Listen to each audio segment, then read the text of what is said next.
today we are so lucky to have been joined by none other than Divya ji, an executive director of the Sri Sri Institute of Advanced Research. Divya ji has been involved with the art of living since 2001. As a trainer, she has personally trained thousands of people in yoga and meditation all over India and USA. From 2011 to 17, she was a director, national coordinator for Art of Living trainers and programs. And in her role, she has managed activities of over 17,000 trainers in India. Her able leadership, Sri Sri Institute of Agricultural Research has been doing a phenomenal, groundbreaking research studies. So privileged to join by you, Divya ji, to this session. And the topic is, related to yagyas and science behind it. So, yeah, we would like you to share some light. So thank you, Jayesh, for having me. And first of all, I want to just say that it is Sri Sri Institute for Advanced Research. That is the name of the institute. And the building is right behind me. It is situated. So English is an okay or Hindi mein? Both? Okay. So, क्या बोल रही थी मैं? हाँ, so it is जो photo दिख रही है आपको मेरे पीछे, that is our institute. We are located in the Bangalore ashram, and I'm privileged that I have lived here since 2011. Me and my husband, we moved straight back from US into the ashram. And next time any of you are in Bangalore ashram, please do come visit us. We have very nice things we can share with you. So it's Sri Sri Institute for Advanced Research. And it's a privilege to be here because as Sri Sri Institute for Advanced Research, our mission, जो गुरुदेव का vision है और हमारा mission है, to find out and bring forward science of our ancient knowledge systems. जो भी हमारी प्राचीन सभ्यता है और जो भी हमारी प्राचीन ज्ञान है, वो इतना वैज्ञानिक है, that is so scientific, and उसको मॉडर्न साइंस के द्वारा वैलिडेट करना, उसकी जो वैज्ञानिक, उसका जो वैज्ञानिक तथ्य हैं उनको बाहर लाना, उनको शेयर करना, ये हमारा मेन मिशन है. तो हम लोग बहुत सारे ऐसे रिसर्च करते हैं ऑन योगा, प्राणायाम, अभी हमने आयुर्वेद पे बहुत काम किया है. तो मुझे हमेशा से लगता है कि ये जो चैंटिंग और जो यज्ञास हैं, the chanting and the yajnas that we do, the homas we do, are very scientific. Gurudev says rishis were the ancient scientists. So they are, of course, very scientists,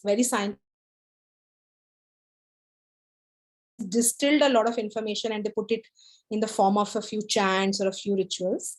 So certainly very scientific, and I'm happy to share some of those scientific findings, today. Are there any questions you would like to ask me? Yeah, please, we can start with that. So the question is, are the yagyas scientific and what are its impact on mind and body? Yeah. So there is not that much research on homas and yagyas as it should be. There is very little research. And when I say research, I mean, scientific articles that are published in peer-reviewed international journals and even Indian journals, but if they're peer-reviewed and, properly indexed. So there is a few scientific studies on the effect of yagya on the environment that I wanted to share, because environment is a part of our health, right? So if we live in अगर हम एक ऐसी जगह रहते हैं जहाँ बहुत ज़्यादा प्रदूषण है और बहुत ज़्यादा microbes हैं, तो हमारी health भी अच्छी नहीं रह सकती. अभी we have seen in the COVID, right? In the COVID time we have seen, अगर आप अपने आसपास हाइजीन नहीं मेंटेन करते हो, वायरस कहाँ से आके आपको अटैक करता है आपको पता भी नहीं चलता. So environment has a very important impact on our life. So one of the research studies that I recently read about yagyas was conducted by our National Botanical Research Institute in Lucknow. And what they found was that, yagya mein usually aam ki lakdi jalate hain, mango wood. you burn in yagyas. So what they did was they took 1 kg of mango wood and they burnt it in a closed room. एक कमरे में बंद करके 1 kilo mango would उन्होंने जलाया, और ये एक केमिकल रिएक्शन होता है कि जब वुड जलती है तो it produces something called as formaldehyde which is a natural antiseptic. तो जब मैंगो वुड स्लो कंबशन में जलती है जैसे यज्ञ में जलती है तो वो एक फॉर्मेल्डिहाइड करके प्रोड्यूस करती है जो एनीवेज एक एंटीसेप्टिक होता है. But what they found was कि वो 1 किलो मैंगो वुड जलाने से बैक्टीरिया थोड़े ही कम हुए, पर जब उन्होंने उसमें घी डाला, when they put ghee and हवन सामग्री in it, then within 1 hour they saw 94% of the harmful bacteria in the room were dead. They were eliminated just in 1 hour. And फिर उन्हें सब कमरे की खिड़कियां दरवाजे सब खोल दिए. They opened the doors and windows of the room, और 24 घंटे बाद आके फिर से टेस्टिंग करा. Then they found कि 96% of the bacteria, harmful bacteria, were dead. They were not there, even though the windows and the door were open. And this effect lasted for over 30 days. तो अगर हम 1 घंटा भी हवन करते हैं घर में, अगर हम 1 घंटा भी हवन करते हैं घर में, तो उसका इफेक्ट हमारे घर में 1-1 महीने तक रहता है. This is in a small space. और एक और स्टडी हुई थी जिसमें उन्होंने देखा कि कुछ ऐसे यज्ञ कुंडास जिसमें हवन हुआ था, लेट्स से 1918 में या 1956 में, वो यज्ञ कुंडा की ब्रिक को टेस्ट किया तो there was no microbes in it. That is still microbe free after 50 years. So there is and of course if we have a clean environment, then our mind and body also stay very clean. We stay healthy, especially after the last, where we have all been put in jailed in our homes by a unknown or unseen assailant. It is very important to keep our environment clean. One more study I would like to share, जो हमने की SSIR ने. We took, we have all heard about Darbha grass. Darbha grass एक तरह का grass होता है ना जो यज्ञ में यूज होता है. सब Vedic विधि में every Vedic tradition in India uses darbha grass, right? So what we did was we did a very simple study. I don't have that image with me, but I can share it on social media and you can probably share it with everybody. So हमने क्या किया? We just took somebody and उनके हाथ पे हमने Darbha grass बांध दिया और उस ग्रास का उस हाथ का हमने एक्सरे लिया. So एक्सरे में क्या होता है? When we put a hand or our, if you put your hand in the machine, the radiation passes through and it can pass through our skin and our bone stops the radiation. So we are able to see the bone, right? So whatever will block the radiation, that is what we see on the x-ray. So बहुत interestingly हमने से देखा कि जिस उंगली पे दरभा बंधा था वहां से रेडिएशन क्रॉस नहीं हुआ. तो we could see the Darbha grass on the x-ray. Skin नहीं दिखा, किसी का हाथ नहीं दिखा, हड्डियां दिखी और दरभा ग्रास दिखी. सो एक्चुअली एक छोटा सा एक्सपेरिमेंट किया था हमने 2-3 साल पहले बिफोर कोविड. तो क्या दिखाता है कि दरभा ग्रास जो है वो रेडिएशन को ब्लॉक करता है.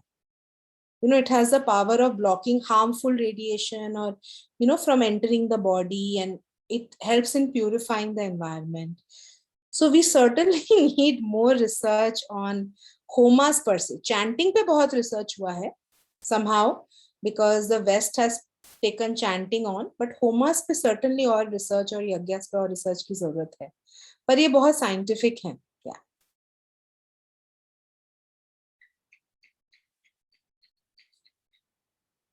Do you remember any specific research that has been done during the Navratri Homas, like the aura photography that was shown some time back? If you could share some. So that was also an interesting story. One day, what happened? This I think was in 2017 or 18. जब भी हवन करते हैं या नवरात्रि होमास होते हैं तो यज्ञशाला के आश्रम की यज्ञशाला में किसी भी, this is a very normal tradition और एक विधि होती है यज्ञ में कि नवधान्य प्लांट किया जाता है. 9 तरह के ग्रेन्स को प्लांट किया जाता है. तो हमारे आश्रम में भी यज्ञशाला के चारों ओर नवधान्य प्लांट होता है पूजा के ड्यूरिंग. सो वो 7-8 दिन में वो बढ़ जाता है, इट जर्मिनेट्स. एक्चुअली इस पे भी एक रिसर्च स्टडी हुई है जो अब की बार हम रेप्लिकेट करने की कोशिश कर रहे हैं नवरात्रि में, कि प्लांट्स का जर्मिनेशन रेट जो होता है, it changes with the proximity to yagyashala. तो जितना आपका पास होगा यज्ञशाला के आपका प्लांट, उतना जल्दी वो जर्मिनेट करेगा. ऐसी एक रिसर्च स्टडी हुई है. सो एनीवेज, तो एक दिन वो चल रहे थे, घास थी वहां पे, and Gurudev came and I was also there. He said इस घास पे कुछ करो, like he said. So we said, okay. So what we did was we took one boy from, from a team member of ours, and हमने सिर्फ उसको वो घास थोड़ा रब करा उसके ऊपर और फिर खिलाया उसको. And before and after, we have one machine in our building where we can measure chakra balance. So we have one machine called BioWell in our research building that you can also use. So you can come and get yourself tested also. So we have one machine in our building with which we measure aura. So you can do aura photography, and then we have one machine in our building which can measure chakra balance. So how balanced your chakras are, all the 7 chakras that are prominent. So हमने उसका पहले चक्रा balance किया और बस उसको घास खिलाया और इमीडिएटली उसका चक्रा बैलेंस चेक किया, तो उसके कितने सारे चक्र जो है वो सेंटर में आ गए. Like just eating a little bit of that grass, created such a difference in his body. I know that, हमको इसको और rigorous scientific way में replicate करना है, but these are good indications. ये अच्छी indications हैं कि भाई इसमें कुछ है. There is so much, energy in that. Just a blade of grass, one blade of grass that has been growing near the homas for the last 7 days has the potential to change the alignment of your own chakras, of your own body. There is so much power, and but we need to, of course, do a lot more, which we are trying to do this year. Let's see what the results come out to be. There is this movie, What the Bleep Do We Know, in which it is mentioned, if thoughts could do that to water, what it could do to you. And in yagyas and homas, there are so many Vedic chants that are chanted, and there is this pot, the kalasha, where there is this water. Is there any thing that you would like to share on? So, of course, like you mentioned, there's a lot of research around the water changing shape with the chanting. Unfortunately, like I said, the homas need to be studied more. तो पानी पे तो हमने नहीं किया है, पर हमने ash पे किया है. So if you remember Atirudra Homa that happened in 2020 before the pandemic, we took that ash. So हमने ash को लिया and then we sent it to a lab. There's a very famous scientist in Bihar who's a nanoscientist, and we send the ash to them to check what is the property of the ash. And he said that the ash of the Atirudra Homa was a very fine nanoparticle. So even this, you put this bhasma, you put the bhasma on your vibhuti or bhasma on your forehead or your arms, those are nanoparticles. So they have a different absorption and they have different impact on your body. What happens in homas is that the ash is wood along with so many dravyas. कितने सारे herbs डलते हैं ना. अभी हमारे चंडी होमा में 108 चीजों की आहुति दी जाती है. So what happens, all the medicinal properties that are there in the herbs and the dravyas, they get mixed they are a part of the ash. We don't so what I was wanting to say is एक बहुत micro scale पे चीजें काम करती है. तुलसी है, तुलसी एक herb है, right? एक द्रव्य है जो हम खाते हैं. आपको पता है तुलसी में 300 के ऊपर तरह के अलग अलग फाइटोकेमिकल्स होते हैं और एक एक फाइटोकेमिकल का आपकी बॉडी पे अलग प्रभाव होता है. तुलसी has over 300 different types of phytochemicals, and each of those phytochemicals has a different impact on your body. That is why when you take Ayurveda for COVID-19 compared to taking an allopathic drug, Ayurveda has a different impact. It can be more effective because Tulsi is not just Tulsi itself is not, it doesn't work on virus in one way. It can work on virus in multiple ways because it has 300 different types of phytochemicals. So हवन में जब यज्ञ में इतनी सारी herbs भी burn होते हैं along with the ash, and that ash becomes a nanoparticle. We inhale it, right? हम inhale भी तो करते हैं यज्ञ में बैठकर, तो हम उसको inhale करते हैं, तो it has a different effect on our body. उसका absorption अलग होता है. इस पे कोई hardcore research नहीं है because nobody wants to study these things. But it is a very clear indication कि यज्ञ में बैठ के कितने लोगों का health improve होता है. Because you inhale that nanoparticles are going inside your lungs, you know, and when you put that ash on your body little bit, it has a different level of absorption. So there is a lot, to study and to understand. Pani pe to on water, there are different types of research where they've seen the structure of the water changing with chanting. Kalasha water pe as such abhi tak research हुआ नहीं है, which maybe hopefully we will do in a few years. Yeah. There has been an innate desire जो आते हैं एक बार हवन attend कर लिया, वो बार बार आना है उस यज्ञ में. पता नहीं है कोई ये है, लेकिन एक अंदर से खुशी का अनुभूति, एक तृप्ति का अनुभूति होता है. पता नहीं विज्ञान इसको किस तरह से बांध सकता है या समझ सकता है, पर आपके दृष्टिकोण में ये क्या है जो लोगों को हर बार प्रेरित करता है कि नहीं वो आकर इस यज्ञ में बैठे? एक बात मैं आपको बोलूंगी, देखिए यज्ञ में बैठने का मन बार बार इसलिए करता है क्योंकि बाद में हमको इतना अच्छा लगता है, राइट? हम जब यज्ञ में आके बैठते हैं, होमा में आके बैठते हैं, तो जब हमारा होमा खत्म होता है, जब हम निकलते हैं, तो हमें कितनी एक शांति की अनुभूति और एक प्लेजेंटनेस, एक खुशी की अनुभूति होती है. पर ये कब होता है? तब होता है जब आप हवन में बैठ के मेडिटेट करें, चैंटिंग को सुने. अगर आप कंटिन्यूअसली बकबक करते रहेंगे पूजा में, तो ये अनुभूति नहीं होती. Isn't that true? कई बार हमारे घरों पे पूजास होती हैं, किसी और के घरों पे होती हैं, तो पंडित जी बैठ जाते हैं कोने में और वो बोलते रहते हैं, अपना चैंट करते हैं, बाकी सब लोग बाहर बैठ के कॉफी पीते हैं.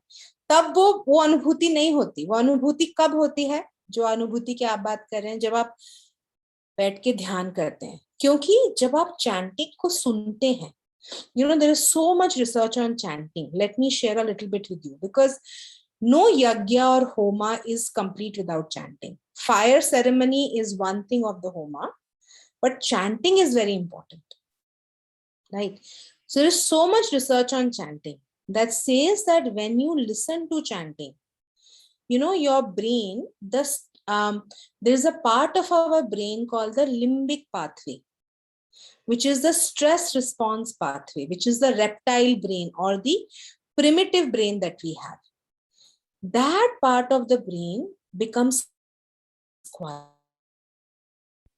Otherwise, what happens in our day-to-day life, that part of our brain is very active all the time. It is very active. It is always sensing threat. हम लोग कितना स्ट्रेस में रहते हैं, छोटी छोटी बातों पे स्ट्रेस हो जाते हैं.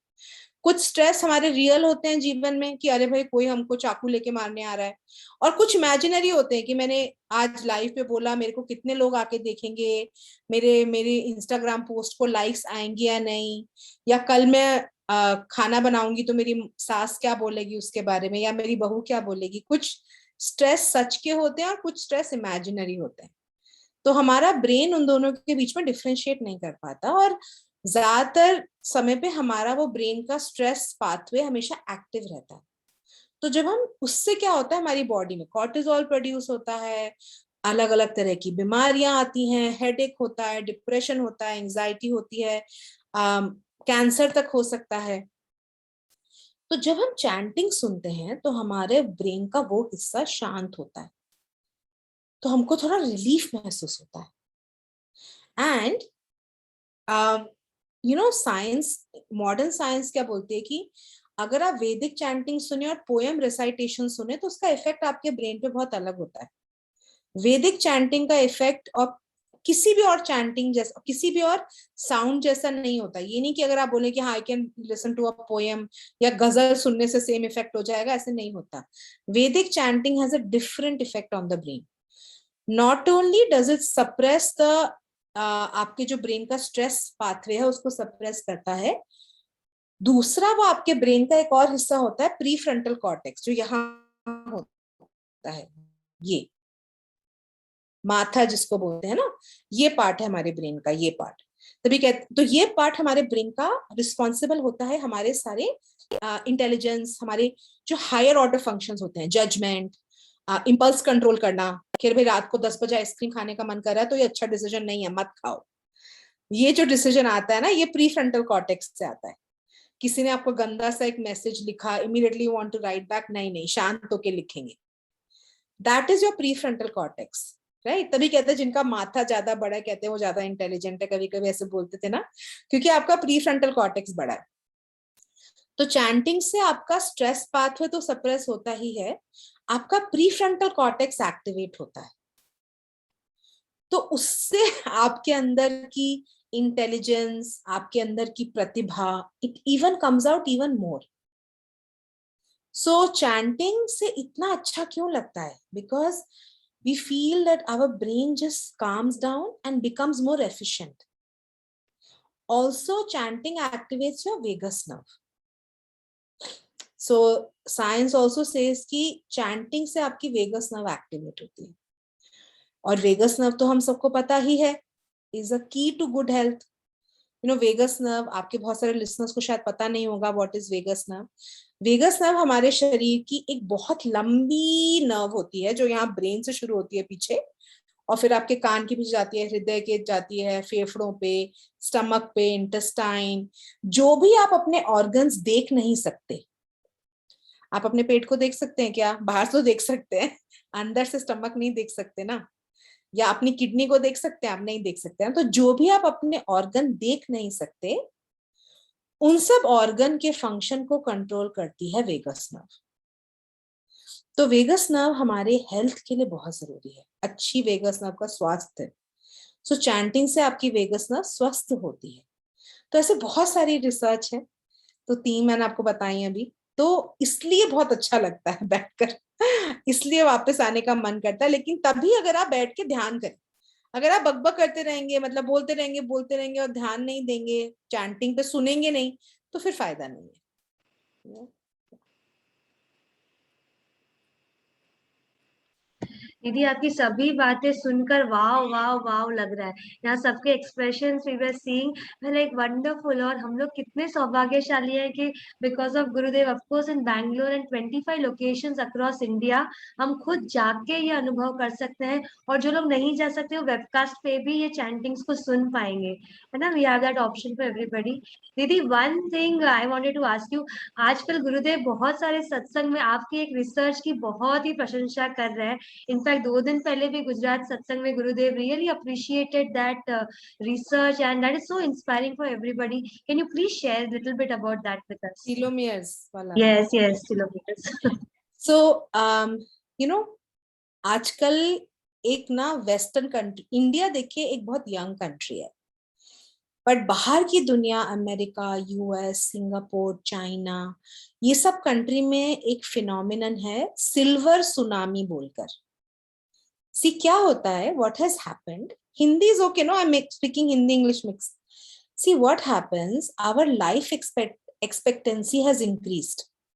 See, until about 2 decades ago, 3 decades ago, people would die in their early 50s or 60s. Now people live up to 70s, 80s very easily. Life span तो बढ़ गया, पर हेल्थ स्पैन नहीं बढ़ा लोगों का। हेल्थ स्पैन होता है कि आप कितने फिट रहते हैं। तो एज हमारी बॉडी एज होती है, हम मरते नहीं है, लेकिन हमारी हेल्थ डाउन जाती रहती है। हमारी बॉडी में 2 तरह का एजिंग होता है। We have 2 types of aging in our body. One type of aging is called chronological aging, जो टाइम के साथ होती है। जैसे मेरी एज 43 है, यू नो, आपकी एज कुछ और हो सकती है, आपकी एज 50 है, आपकी एज 30 है।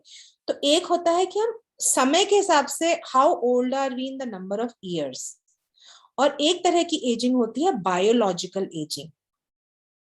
कि आपकी एज तो 43 है, पर आपकी अंदर के शरीर की क्या हालत है, यू नो।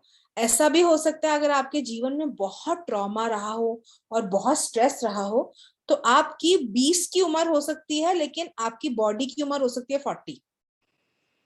और अगर आप बहुत हेल्दी हैं, क्रिया करते हैं, सब ध्यान वगैरह करते हैं, तो आप 60 इयर्स के होके भी आपकी बॉडी की अंदर की उम्र हो सकती है 40। सो हमने स्टडी किया, तो साइंटिस्ट कैसे मेजर करते हैं कि भाई आपकी बायोलॉजिकल एज क्या है। तो उसके लिए क्या होता है, हमारे पास, आपको पता है ना, हमारा डीएनए हम सबके अंदर, ये तो पता है डीएनए है, ये भी पता है कि हमें क्रोमोसोम्स होते हैं, है ना, थोड़ा बहुत बायोलॉजी तो जानना पड़ेगा इसके लिए।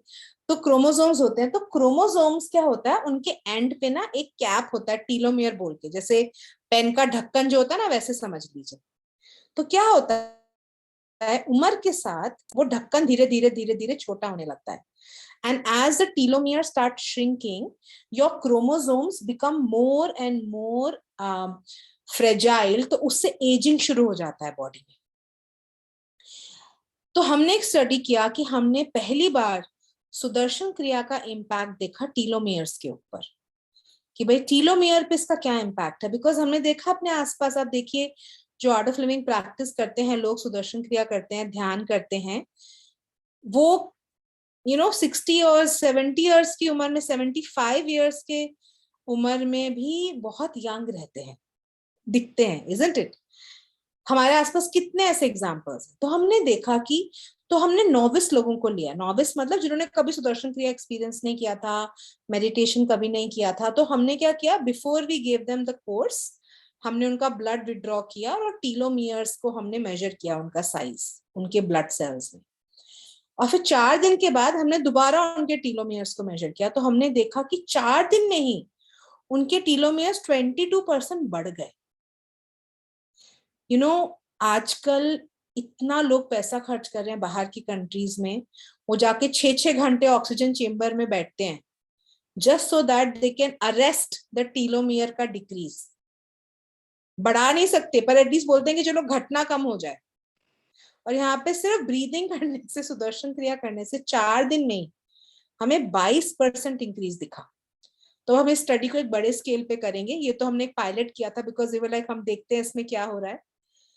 And the interesting thing was कि हमने टीलोमियर्स का साइज भी बढ़ा हुआ देखा, प्लस टीलोमियर्स के आसपास जो जीन्स होते हैं जो टीलोमियर को सपोर्ट करते हैं, वो जीन्स का भी हमने एक्सप्रेशन बढ़ा हुआ देखा। तो इट्स वेरी इंटरेस्टिंग। तभी हमें उसको बड़े स्केल पे करना है। Certainly, Didi, so many of us are inspired to continue with the Kriya. I'm sure, है ना, जो लोग कर चुके हैं क्रिया वो लोग जरूर कंटिन्यू करेंगे, जिन्होंने नहीं सीखा है वो भी प्रेरणा मिलेगी सबको सीखने की। Didi, another thing is I have seen you sharing this very often. Gurudev is also saying about this कि there are 100+ meditation के benefits. तो दीदी इसके बारे में भी थोड़ा बताइए ना कुछ। श्योर। सो हमारी सुदर्शन क्रिया पे, सुदर्शन क्रिया सबको पता है यहाँ, सो लास्ट 42 ईयर्स से आर्ट ऑफ लिविंग की हॉलमार्क टेक्निक जो सुदर्शन क्रिया, उस पे 150 के ऊपर साइंटिफिक स्टडीज पब्लिश्ड हैं। तो हमने ये सोचा SSIR में कि भाई साइंटिफिक स्टडीज का क्या फायदा अगर वो जर्नल्स में पड़ी पड़ी मिट जाए, किसी को उसके बारे में पता ही नहीं हो। तो हमने सुदर्शन क्रिया के आसपास की पूरी साइंस को हमने एक एग्जीबिशन बनाया, जो कि हमारे विशालाक्षी मंडप, बैंगलोर आश्रम में विशालाक्षी मंडप है, उसके बाहर ही एग्जीबिशन लगी है। आप जब भी आइए आप प्लीज इसको देखिए। फिर हमें लगा कि ये तो हमने एक ही जगह एग्जीबिशन लगाई, लोग कब आएंगे आश्रम, तो हमें इसे सोशल मीडिया पे डालना चाहिए। तो हमने 100 ऐसे अलग अलग साइंटिफिक रीजंस बनाए जो कि सुदर्शन क्रिया के हैं, जो कि पब्लिश्ड हैं। ऐसे नहीं है कि जो हम अपनी मर्जी से बोल रहे हैं, ये सब लिटरेचर में है, साइंटिफिक लिटरेचर में है। तो फिर हमने ये कैंपेन लॉन्च किया हमारे इंस्टाग्राम और हमारे ट्विटर पे। तो आप लोगों के पास समय हो तो प्लीज फॉलो करिए, इंस्टाग्राम पे दी आर्ट ऑफ लिविंग रिसर्च और ट्विटर पे AOL रिसर्च बोल के। तो 50 रीजंस ऑलरेडी हमने लॉन्च करे, तो उसकी एक PDF भी है, अगर आपको चाहिए तो मैं आपके साथ शेयर करूंगी। आप प्लीज आगे शेयर करिए, हिंदी में भी और इंग्लिश में भी। तो उसमें बहुत सारे तरह के रीजंस है कि क्योंकि बहुत सारे बेनिफिट्स हमें ही नहीं पता। जैसे अभी तक हमें पता था सुदर्शन क्रिया हमारे शरीर के अंदर 119 जीन्स का एक्सप्रेशन बदलती है। ये हमने पढ़ा एक सेशन ऑफ सुदर्शन क्रिया। फिर हमारे अंदर जो एंटी एजिंग हार्मोन होता है, एक सेशन सुदर्शन क्रिया का उसको 86% बढ़ा देता है। सो ऐसे बहुत सारे बेनिफिट्स हैं जो हमको पता नहीं है, लेकिन जो साइंस दिखा चुका है। जैसे एक स्टडी हुई थी, उसने बताया कि जो लोग सुदर्शन क्रिया होते हैं वो 7 गुना ज्यादा ऑप्टिमिस्टिक होते हैं। जीवन का उनका जो दृष्टिकोण है वो ज्यादा, ऑप्टिमिज्म को क्या बोलेंगे हिंदी में, पॉजिटिव होता है। और एक और मैरिड लोगों के लिए भी है। तो हमने सिंगापुर में एक स्टडी करी थी, उसमें ये निकला कि जो लोग शादीशुदा होते हैं सुदर्शन क्रिया करते हैं वो ज्यादा खुश रहते हैं कंपेयर टू दोज पीपल जो शादीशुदा तो होते हैं पर क्रिया नहीं करते। तो और कुछ नहीं, आपकी शादीशुदा जिंदगी को भी अच्छा करता है सुदर्शन क्रिया। तो ऐसे बहुत सारे इसके साइंटिफिक बेनिफिट्स हैं जो हमको पता होने चाहिए। हमें कई बार लगता है ये सब चीजें तो रूढ़िवादी है, या मैं भी से सोचती थी जब मैं छोटी थी कि अरे ये तो 60 इयर्स के बाद जब मैं हो जाऊंगी तो मैं मेडिटेट करूंगी, तो मैं सुदर्शन क्रिया करूंगी, अभी क्या करना, यू नो। बट फिर कर लिया जल्दी, होपफुली, अच्छी बात है अर्ली 20s में कर लिया। लेकिन ये मानसिकता होती है कि अरे ये सब अभी क्यों करना, ये तो सब बेकार है, ये तो सब फेथ बेस्ड है। पर ऐसा नहीं है, it is very much science based. That's why we started this campaign. So happy to share that with you. Certainly दीदी, I have also put the link in the chat box. तो ये handle है हमारे art of living research का, तो सभी लोग जरूर पढ़े, बहुत इंस्पायरिंग है दीदी। और फाइनल फ्यू क्वेश्चंस दीदी, कि आयुर्वेदा पे आपने बताया lot of research has happened recently, so I heard, I mean this is, we are so happy that Art of Living की NOC-19 medicines got approved by the Ministry of Ayush. So didi, can you say something about that, how this Ayurvedic medicine, Siddha medicines are also very scientific and helpful? Absolutely, they are very scientific. Like I told you, no, NOC-19 has 13 herbs in it. 13 different तरह की herbs हैं जो 19 ingredients में बनाए गए हैं। Now जैसे कि मैंने बताया, एक तुलसी हर्ब में ही 300 के ऊपर, 200-300 के ऊपर फाइटोकेमिकल्स होते हैं। ऐसे अश्वगंधा, ब्लैक पेपर, अमृत। तो ये जो herbs जब हमारे शरीर में जाके एक्ट करते हैं तो they act in a very synergistic fashion. Modern allopathic medicine क्या है, वो एक टारगेट होता है उसका कि वो जाके इस सेल पे ऐसे ही अटैक करेगा, पर आयुर्वेदा ऐसे काम नहीं करता। आयुर्वेदा देखता है कि आपकी बॉडी में कहाँ से क्या गड़बड़ है, वहां जाके उसको ठीक करता है। सो ये गुरुदेव का ही विजन था, to bring out a medicine like this, and we were fortunate कि SSIER was instrumental in bringing out 5 different clinical studies. और पहली बार एक आयुर्वेदिक मेडिसिन पे हमने इन विट्रो स्टडी करी, सेल लाइन पे स्टडी करी, फिर पहली बार हमने एक एनिमल मॉडल पे भी स्टडी करी। यूजुअली ऐसा होता नहीं है, पर हमें लगा कि नहीं, हमें पूरा रिग्रेस इसको तरीके से इसको रिसर्च करना है। और पूरा रिसर्च जो NOC-19 पे हुआ है पूरा इंडिपेंडेंट हुआ है, सब थर्ड पार्टी हुआ, बिकॉज हमारे पास तो कोविड पेशेंट्स उस समय नहीं थे। और सोचिए सेकेंड वेव के मिडल में जब इतने लोग धरती से जा रहे थे और इतना इंटेंस था, तब हम सब जगह रिसर्च करवा रहे थे। एम्स में हुई है, एम्स जोधपुर, एम्स ऋषिकेश। तो भारत के जाने माने नामी गिरामी इंस्टीट्यूट्स ने इसको स्टडी किया है। इस मेडिसिन का नाम है NOC-19, NAOQ-19।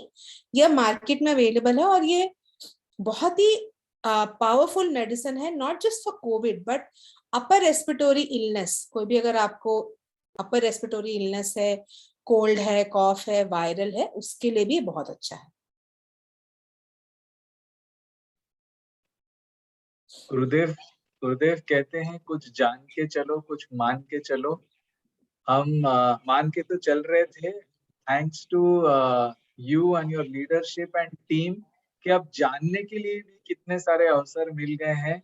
और ये विज्ञान से कितना प्रामाणिकता से पता चल रहा है कि एक blade of grass, water, the bhasma and so many things. I think this is more than overwhelming and encouraging for anybody to just appreciate this researches and leave no opportunity and miss any of these yagyas, chanting, and of course the meditation and Sudarshan Kriya and the Ayurveda that we are discussing here. Of course, now we will. I hope we do not get requests where people want to be subjects themselves, like you mentioned about somebody volunteering for a grass and getting these chakras aligned. तो आप हमारे पास आना नहीं कि हमको grass दे दो करके. So Didi, we'll have to come to you otherwise. So है ना.